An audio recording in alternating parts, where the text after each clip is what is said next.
This is 40K Today. You gave us a like on Facebook. The Emperor of Mankind gave us a purity seal. Both are cool. Hello, it's another fabulous day in the 40K Today studios.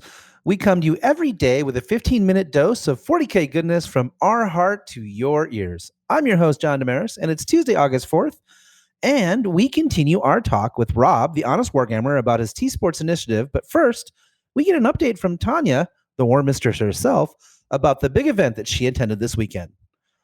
Let's hit up our poll question of the week. With all these awesome new releases, we want to know, do you spend your time hobbying first, then playing the game, or do you prefer the tournament and gaming side over the hobbying? Let us know your thoughts and reasons in the comments. Looks like the hobby folks have it for now, with about a 60-40 split. Tanya went to the Board Room Brawl and sat down with the winner, who played Harlequins of all things, which is very exciting. I love those crazy clowns.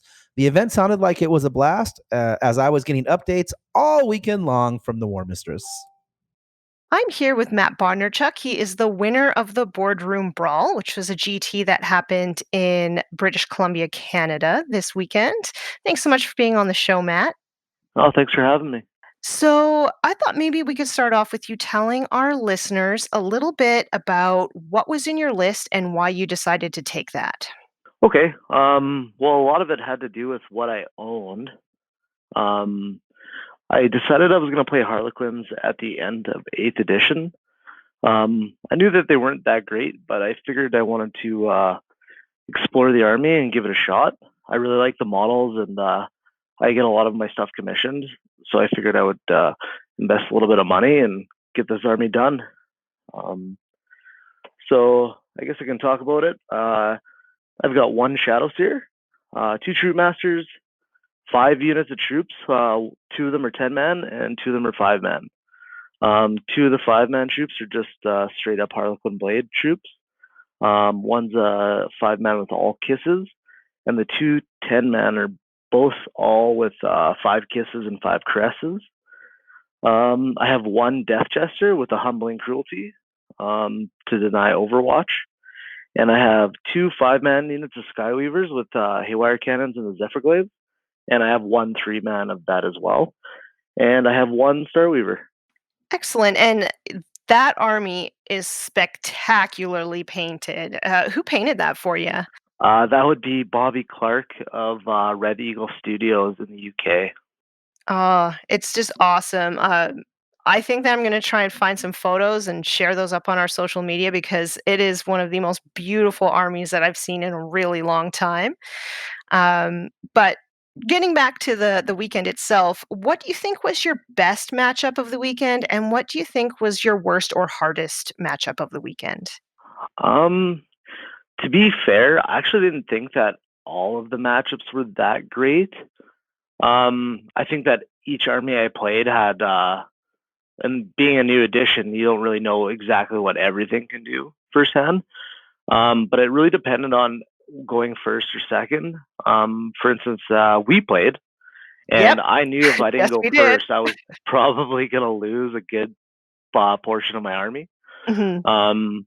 So I didn't think that was a great matchup, but it was basically whether or not I could roll higher than you to go first. Another matchup, I played Talnar in the final game, and I thought that was a really bad matchup for me.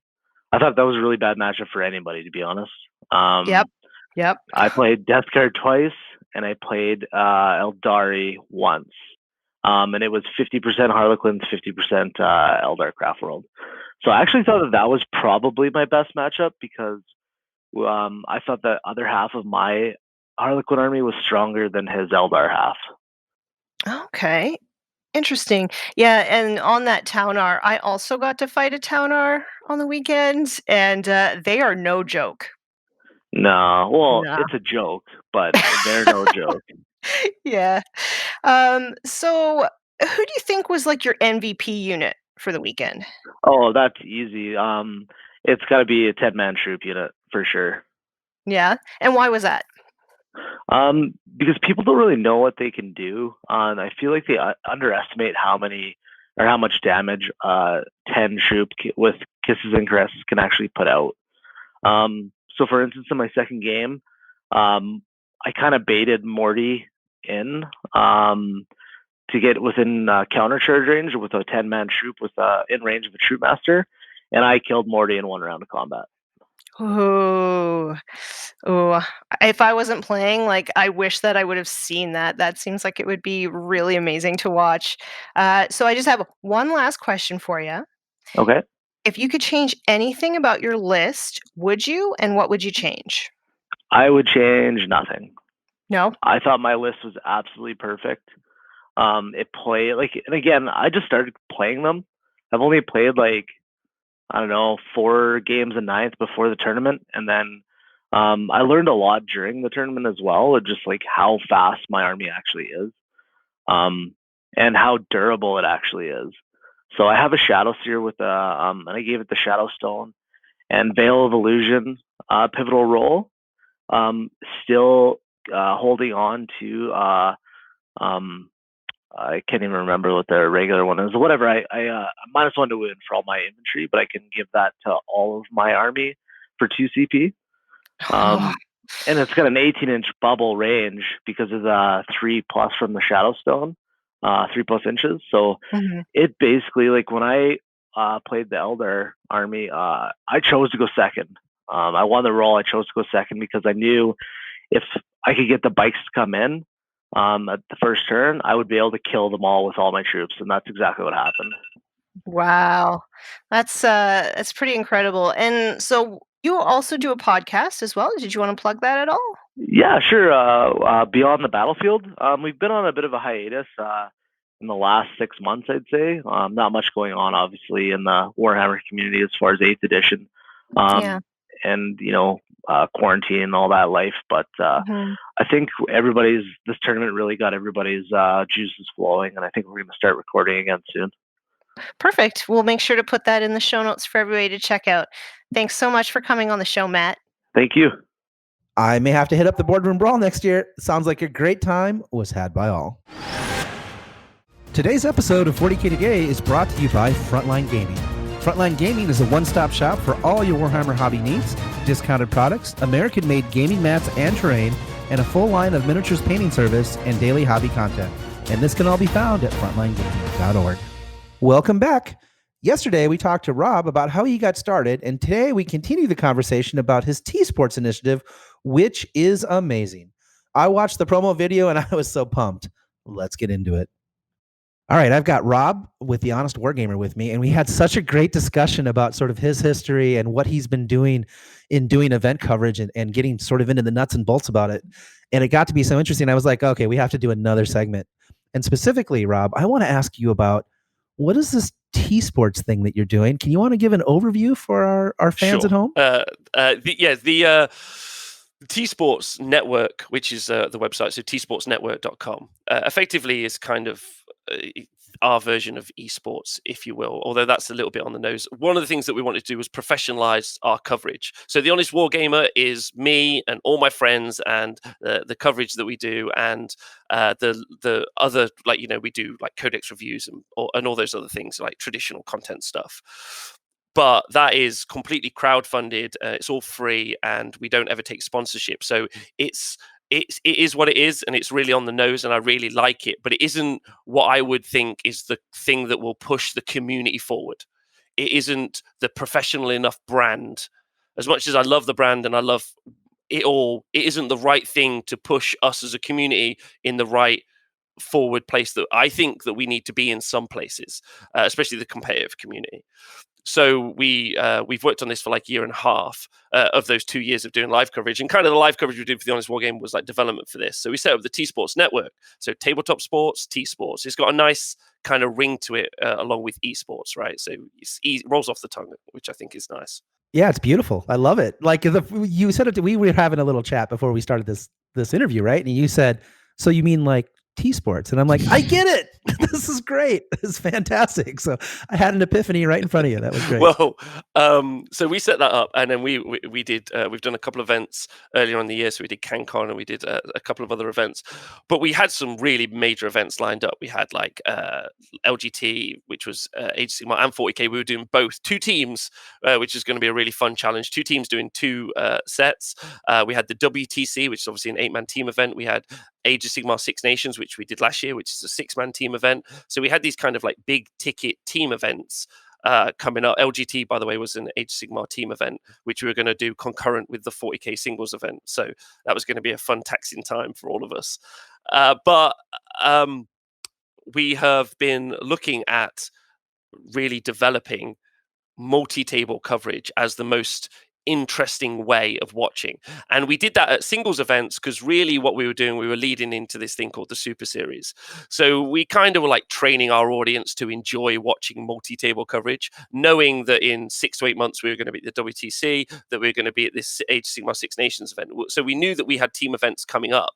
So what we were doing is, we think the best version of a singles event is where we had, so earlier on in the year, we were running 3 tables, but I think 3 to 4 tables is the right number. And you just jump between all the different tables. Now, some people found that a bit frantic, but I think it takes away the problem of 2.5 hours of one game. Right. And I mean, let's be honest, right? A lot of times in a game of Age of Sigmar or a game of 40K, there's time where the players are thinking and they're trying to decide what they want to do. And so they're literally looking at a table. You're looking at them looking at a table. That's what's on the screen.